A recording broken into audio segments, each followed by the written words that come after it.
साल 2006 में एक बुक पब्लिश होती है जिसका नाम था द सीक्रेट, और पब्लिश होने के कुछ ही महीनों के अंदर इसके मिलियंस ऑफ कॉपीज बिक जाते हैं। और फिर यही से एक और वर्ड को सबसे ज्यादा पॉपुलैरिटी मिली, जो आज के समय में इंटरनेट और सोशल मीडिया पे बहुत ही ज्यादा ट्रेंडिंग में रहता है, और वो वर्ड है मैनिफेस्टेशन।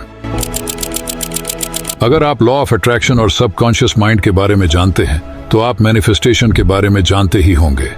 लेकिन अब सवाल ये है कि आखिर ये मैनिफेस्टेशन काम कैसे करता है। अगर लॉ ऑफ अट्रैक्शन एक लॉ है तो वो सबके लिए समान होना चाहिए। आखिर क्यों कुछ लोगों के लिए ये काम करता है और कुछ लोगों के लिए ये काम नहीं करता। आखिर मैनिफेस्टेशन का असली मतलब और उसके पीछे का क्या सीक्रेट है, चलिए जानते हैं आज के इस वीडियो में।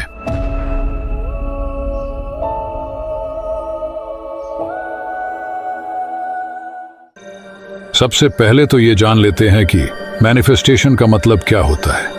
तो मैनिफेस्टेशन एक ऐसी प्रोसेस है जिसमें आप अपने विचारों, अपने इमोशंस, अपनी फीलिंग्स और अपने विश्वास की मदद से अपने सपनों और अपनी इच्छाओं को एक रियलिटी का रूप देते हैं। मतलब कि हमारे मन की सारी ऊर्जा को किसी एक चीज की ओर केंद्रित करके उस चीज को अपनी तरफ आकर्षित करना। ये एक मेंटली और स्पिरिचुअल अभ्यास है जिसकी मदद से आप खुद को और अपनी आसपास के एनवायरनमेंट को बेहतर बनाते हो। हमारे विचार, हमारे इमोशंस और हमारी फीलिंग, ये तीनों चीजें हमारे पूरे जीवन को प्रभावित करती है, और फिर उसी प्रकार से हम चीजों को और उस तरह के एनवायरनमेंट को हम अपनी तरफ आकर्षित करते हैं। यानी मैनिफेस्टेशन का मतलब यही हुआ कि हमारे विचार, इमोशंस और फीलिंग को हमारे सपनों और इच्छाओं के साथ अलाइन करना। अगर इसे आपको फिल्मी तरीके से बताऊं तो कहते हैं अगर किसी चीज को दिल से चाहो तो पूरी कायनात उसे तुमसे मिलाने की कोशिश में लग जाती है। अभी आपको मैनिफेस्टेशन होता क्या है उसके बारे में पता चल गया होगा। अभी इसके पीछे के बेसिक साइंस को समझने की कोशिश करते हैं। तो देखो, जब भी आप अपने दिमाग में किसी चीज की तस्वीर या फिर किसी चीज को बार बार बोलते हो तो आपके दिमाग में उससे जुड़ा एक नया न्यूरल पाथवे क्रिएट होता है, जिससे आपकी उस चीज से जुड़ी क्लैरिटी बढ़ने लगती है, और फिर धीरे धीरे करके आपके इमोशंस और फीलिंग भी इससे जुड़ने लगते हैं, जिससे वो न्यूरॉन कनेक्शन और स्ट्रांग होता है। जितना ज्यादा आप अपने दिमाग में इमोशंस को क्रिएट करेंगे उतना ही ज्यादा आप उसको मैनिफेस्ट करेंगे, और यही न्यूरोप्लास्टिसिटी के पीछे का साइंस है। पहले ये माना जाता था कि हम सिर्फ किसी फिजिकल प्रैक्टिस से ही नए न्यूरॉन्स का कनेक्शन बना सकते हैं, लेकिन अभी हुई कुछ रिसर्च से ये पता चला है कि हमारे दिमाग को इमेजिनेशन और रियलिटी के बीच का फर्क पता नहीं चलता। आप किसी भी चीज को बार बार विजुअलाइज करके अपने ब्रेन के अंदर एक नया न्यूरल पाथवे क्रिएट कर सकते हैं, लेकिन इसका मतलब ये भी नहीं कि आप सिर्फ विजुअलाइज करके बाइक चलाना सीख सकते हो।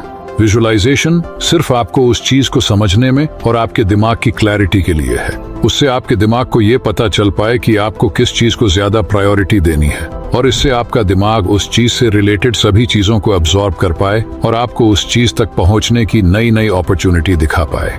और इसके अलावा हमारे दिमाग में एक और चीज होती है जो बहुत ही इंटरेस्टिंग है, जिसे रेटिकुलर एक्टिवेशन सिस्टम यानी कि RAS कहते हैं। RAS हमारे ब्रेन का एक महत्वपूर्ण हिस्सा है जो हमारी कॉन्शियसनेस और हमारे फोकस को कंट्रोल करता है। इसे मैं आपको एक एग्जाम्पल से समझाने की कोशिश करता हूँ। अगर आपको कोई चीज खरीदनी है तो अभी के समय में आप सबसे पहले उसे इंटरनेट पे जाके सर्च करते हैं। मान लो कि आपको कोई मोबाइल खरीदना है तो आपने उसे गूगल पे जाके सर्च किया, ये जानने के लिए कि उसके फीचर्स क्या हैं। आपने उसके फीचर्स 2-3 वेबसाइट में जाके चेक किए, और आपने अगर गौर किया हो तो फिर थोड़ी देर बाद जब आप किसी और सोशल मीडिया प्लेटफॉर्म पर जाएंगे तो फिर वहां आपको अपने आप ही उसी मोबाइल का ऐड दिखाई देगा। जब आप कोई वीडियो देख रहे हो या स्क्रॉल कर रहे हो तो आपको बार बार वही मोबाइल की एड्स दिखाई देने लगती है, जो आपको उसे खरीदने पे मजबूर करती है। इसके अलावा अगर आप कोई वीडियो देख के उसे लाइक करते हैं तो फिर थोड़ी देर में उसी प्रकार के वीडियो आपके सामने बार बार आते हैं। मतलब वेब ब्राउजर और सोशल मीडिया प्लेटफॉर्म आपके प्रेफरेंसेस जैसे कि लाइक्स, सर्चेस और कमेंट्स को देखते हैं, और फिर उसी प्रकार के रिजल्ट को आपको बार बार वापस भेजते रहते हैं, जिससे आप क्या चाहते हैं उस पे आपका फोकस बना रहे। खैर, ये एक प्रकार से इंटरनेट और सोशल मीडिया का एल्गोरिदम है, लेकिन ठीक इसी प्रकार का एक एल्गोरिदम हमारे ब्रेन में भी होता है, और उसी को रेटिकुलर एक्टिवेशन सिस्टम कहते हैं। और इसे आपने कई बार एक्सपीरियंस भी किया होगा। जैसे कि मान लो आपको कोई कार खरीदनी है तो सबसे पहले आप उस कार के बारे में सही से जानकारी लेते हैं।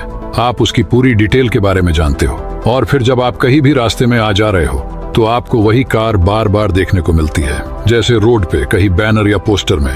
अभी इसका मतलब ये नहीं कि वो पहले मौजूद नहीं थी और अभी ही आपको बार बार दिखाई दे रही है।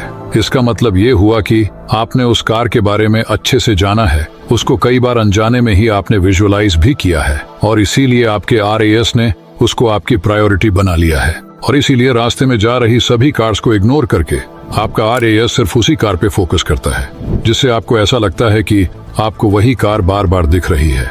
अभी इससे ये स्पष्ट है कि एक बार हम किसी चीज या विचार के बारे में कॉन्शियस हो जाते हैं तो वो चीज फिर हमें हर जगह दिखाई देना शुरू हो जाती है। हमारा RAS फिर उन्हीं चीजों को हमें बार बार दिखाता है। देखो, RAS हमारे कॉन्शियस माइंड और हमारे सबकॉन्शियस माइंड के बीच एक गेट कीपर की तरह है, जो अननेसेसरी चीजों को इग्नोर कर देता है और अभी हमारे लिए क्या जरूरी है उस पे फोकस करता है। हमारे पांचों सेंसेस की मदद से जो भी इंफॉर्मेशन हमारे दिमाग के पास पहुंचती है, उसमें से 99% इंफॉर्मेशन को हमारा कॉन्शियस माइंड इग्नोर करता है। RAS हमें अवेयर करता है कि कौन सी चीज हमारे लिए जरूरी है। हमारा RAS समय के साथ साथ हमारी सभी हरकतों को और हमारे बिहेवियर को देखता रहता है और फिर उसी के हिसाब से ये हमारी सभी प्रायोरिटीज की एक लिस्ट बनाता है और फिर हमारा फोकस वहीं पे बार बार ले जाने की कोशिश करता है। इसीलिए अगर आप किसी चीज के बारे में बार बार सोचते हो या किसी चीज को आप बार बार विजुलाइज करते हो और आपके इमोशंस और फीलिंग्स भी उसमें जुड़ने लगते हैं, तब ये उस चीज को हमारी प्रायोरिटी बना देगा और फिर आपका RAS उस चीज को सही साबित करने के लिए सबूत ढूंढना शुरू कर देगा और आपको फिर वही चीजें बार बार दिखाएगा जो उस चीज से जुड़ी है, जिससे आपको उस चीज तक पहुंचने की और अपॉर्चुनिटीज मिलने की संभावना बढ़ जाती है। देखो, यहाँ मैंने जितना सिंपल हो सके उतना सिंपल करके आपको समझाने की कोशिश की है कि आखिर हमारा दिमाग और RAS किस प्रकार से काम करते हैं और किसी भी चीज के बारे में बार बार सोचने से वो कैसे हमारी प्रायोरिटी बनती है, उसके बारे में अब आपको पता चल गया होगा। अभी ये तो हो गई साइंटिफिक नजरिए से बात, लेकिन हमारे वेद और उपनिषद मैनिफेस्टेशन के बारे में क्या कहते हैं? हाँ, मैनिफेस्टेशन तो एक मॉडर्न शब्द है जिसे हम अभी इस्तेमाल कर रहे हैं, लेकिन इसके बारे में आपको हमारे वेदों में भी देखने को मिलता है। भले ही उनका समझाने का तरीका थोड़ा अलग हो, लेकिन अंत में उनका समझाने का अर्थ तो यही है।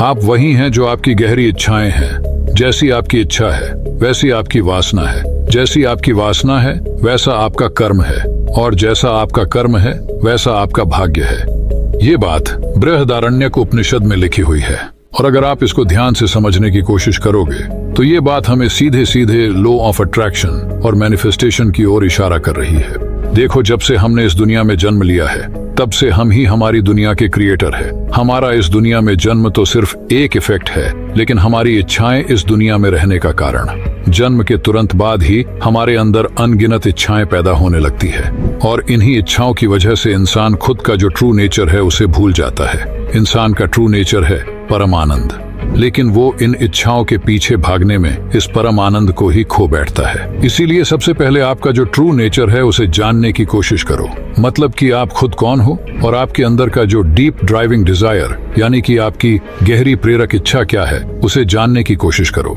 क्योंकि गहरी प्रेरक इच्छा से ही आपके अंदर एक वासना पैदा होती है और वासना आपके अंदर का एक अनमैनिफेस्टेड बीज है और ये बीज एक सही एनवायरनमेंट का इंतजार करता है और जैसे ही उसे अपने अनुकूल एनवायरनमेंट मिलता है तो वो अपनी जड़ पकड़ लेता है और फिर धीरे धीरे वो बढ़ने लगता है, मतलब वो मैनिफेस्ट होना शुरू हो जाता है। इसीलिए अपने डीप ड्राइविंग डिजायर को यानी कि आपकी गहरी प्रेरक इच्छा क्या है उसे जानने की कोशिश करो, क्योंकि वो इच्छा ही आपका इनहेरेंट नेचर यानी कि आपका ट्रू नेचर है। अगर आप अपने ट्रू नेचर के खिलाफ कुछ मांगेंगे तो वो चीज कभी भी आपके पास नहीं आएगी, क्योंकि वो आपके इनहेरेंट नेचर के खिलाफ है और इसीलिए कई लोगों के साथ ये मैनिफेस्टेशन वर्क नहीं करता। मान लो कि आप एक इंट्रोवर्ट टाइप पर्सन है और आपको अकेले में रहकर काम करना पसंद है, लेकिन अगर आप फिर एक मोटिवेशनल स्पीकर या आप फिर एक नेता बनने का सोचते हैं क्योंकि आपको लगता है कि वहां आपको ज्यादा पॉपुलैरिटी मिलेगी, तो वो चीज आप कभी भी हासिल नहीं कर पाएंगे, क्योंकि आपका इनहेरेंट नेचर स्पॉटलाइट में रहना नहीं है। आपका इनहेरेंट नेचर है अकेले में रहकर काम करना और इसी मिसअलाइनमेंट के कारण आप कुछ करते भी हो तो वहां आप हमेशा स्ट्रेसफुल और खुद को बेचैन ही पाएंगे। लेकिन वही आप एक लेखक, साइंटिस्ट या फिर एक रिसर्चर बनने की इच्छा रखते हो जहां आप इंडिपेंडेंटली अपने एकांत में काम कर सके, जहां आप अपनी पूरी क्षमता के साथ काम कर सके, तो वहां आपके सक्सेसफुल होने के चांसेस बहुत ही ज्यादा बढ़ जाते हैं, क्योंकि वहां आपका इनहेरेंट नेचर आपकी इच्छा के साथ अलाइन हो जाता है और वहां आपको एक संतुष्टि और आनंद का एहसास भी होता है। अगर आप अपने इनहेरेंट नेचर के विरुद्ध जाके कुछ मांगेंगे या उसे पाने की इच्छा रखेंगे, तो शायद वो चीज आप कभी भी हासिल नहीं कर पाएंगे। लेकिन अब सवाल ये है कि हम पता कैसे करें कि हमारा इनहेरेंट नेचर क्या है और क्या हम अपने इनहेरेंट नेचर को अपनी इच्छाओं के अकॉर्डिंग बदल सकते हैं। तो इसका जवाब है हाँ, लेकिन जब तक हो आप अपने इनहेरेंट नेचर के अकॉर्डिंग ही किसी चीजों को मैनिफेस्ट करने की कोशिश करें। अगर आप अपनी इच्छाओं के अकॉर्डिंग अपने इनहेरेंट नेचर को बदलने जाएंगे तो उसमें आपको ज्यादा टाइम लग सकता है। आई होप कि मैं क्या समझाना चाहता हूँ वो आप समझ रहे होंगे, लेकिन इसे समझना बहुत ही जरूरी है, क्योंकि यही मैनिफेस्टेशन का एक मूल है। हमारा इनहेरेंट नेचर हमारे जेनेटिक्स, हमारे आसपास के एनवायरनमेंट और हमारे एक्सपीरियंस के अकॉर्डिंग ही बनता है। और अगर आपको अपना इनहेरेंट नेचर जानना है तो आपको सेल्फ अवेयरनेस पे काम करना पड़ेगा। आपको खुद से ही सवाल पूछ के उसके खुद ही जवाब ढूंढने होंगे। आपको चीजों को ऑब्जर्व करना होगा और जितना हो सके उतना मेडिटेशन की प्रैक्टिस करनी पड़ेगी। अगर आपको सेल्फ अवेयरनेस के बारे में और जानना है तो हमने इसके ऊपर पहले ही एक पूरा वीडियो बनाया हुआ है, जिसे आप बाद में जाके देख सकते हो।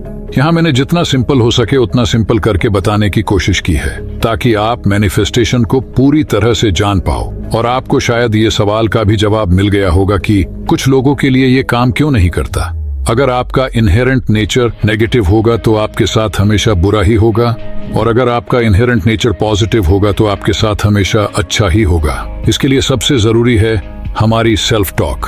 हर एक इंसान खुद से बात करता है, और वो जिस प्रकार से खुद से बात करता है उसी हिसाब से उसके दिमाग के अंदर मोशंस क्रिएट होते हैं, और जैसे उसके मोशंस क्रिएट होते हैं वैसी ही उसकी इच्छाएं प्रकट होती है, और इच्छाओं की वजह से ही वासना उत्पन्न होती है, और वासना ही हमसे कर्म यानी कि एक्शन करवाती है, और अपने कर्म के हिसाब से ही हम किसी चीज तक पहुंच सकते हैं। मतलब इसकी शुरुआत तो एक विचार से ही होती है। वो विचार फिर उसके जैसे अनेक विचारों को जन्म देता है, और जिससे एक इच्छा बनती है, और एक जैसी अनेक इच्छाओं को मिला के आपके अंदर एक गहरी प्रेरक इच्छा बनती है, और वो ही आपका ट्रू नेचर बनता है। इसके लिए सबसे जरूरी है पॉजिटिव थिंकिंग, और अभी बाकी सारी चीजें तो नॉर्मल है, जिसे करना तो जरूरी ही है, जैसे कि रोज विजुअलाइजेशन करना, रोज पॉजिटिव एफर्मेशन का अभ्यास करना, और खुद से हमेशा पॉजिटिव सेल्फ टॉक, अपनी आदतों में बदलाव करना। ये सब चीजें तो आपके डेली रूटीन का एक पार्ट होना ही चाहिए। इसके ऊपर भी हमने एक पूरा वीडियो बनाया हुआ है, जिसे आप बाद में जाके देख सकते हो।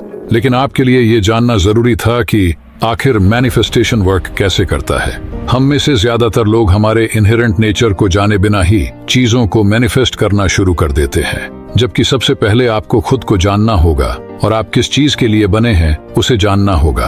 और ये चीज आपको लंबे अभ्यास और खुद के ऊपर काम करने से ही पता चलेगी। नई नई चीजों को ट्राई करो, रोज कुछ नया सीखने का ट्राई करो, इस दुनिया को और खुद को ऑब्जर्व करना शुरू कर दो। मैनिफेस्टेशन का मतलब ये नहीं है कि आपको बंद कमरे में अचानक एक विचार आया कि चलो एक बिजनेसमैन बन जाते हैं, और फिर आप बस दिन रात सोचते रहो कि मैं बिजनेसमैन बन जाऊं। ऐसे तो आज हर कोई एक बड़ा बिजनेसमैन होता, लेकिन नहीं, ये सुनने में जितना आसान लगता है कि जैसा सोचो वैसा पाओ, लेकिन करने में ये उतना ही मुश्किल है। आपकी पूरी एनर्जी को उस एक इच्छा के साथ अलाइन करना और अपने इनहेरेंट नेचर को जानना इतना आसान भी नहीं है। इसीलिए मैं कई बार ये कहता हूँ कि पहले खुद के ऊपर काम करो और खुद को ढूंढने की कोशिश करो। मुझे उम्मीद है कि अभी आप मैनिफेस्टेशन को अच्छे से जान पाए होंगे, और शायद ही आपने मैनिफेस्टेशन के बारे में इतना डिटेल में वीडियो कहीं देखा होगा। आपको टेक्निक्स तो बहुत मिल जाएगी, लेकिन मैनिफेस्टेशन का जो असल में काम है वो ही नहीं पता तो बाकी सभी टेक्निक्स बेकार हैं। अगर आपको वीडियो अच्छा लगा हो तो एक लाइक जरूर कर देना, और मैनिफेस्टेशन और लॉ ऑफ अट्रैक्शन को लेके अगर आपके कोई एक्सपीरियंस है तो हमें नीचे कमेंट करके जरूर बताएं। और ऐसे ही इंटरेस्टिंग एंड नॉलेजेबल वीडियो को देखने के लिए हमारी चैनल को सब्सक्राइब करना बिल्कुल ना भूलें।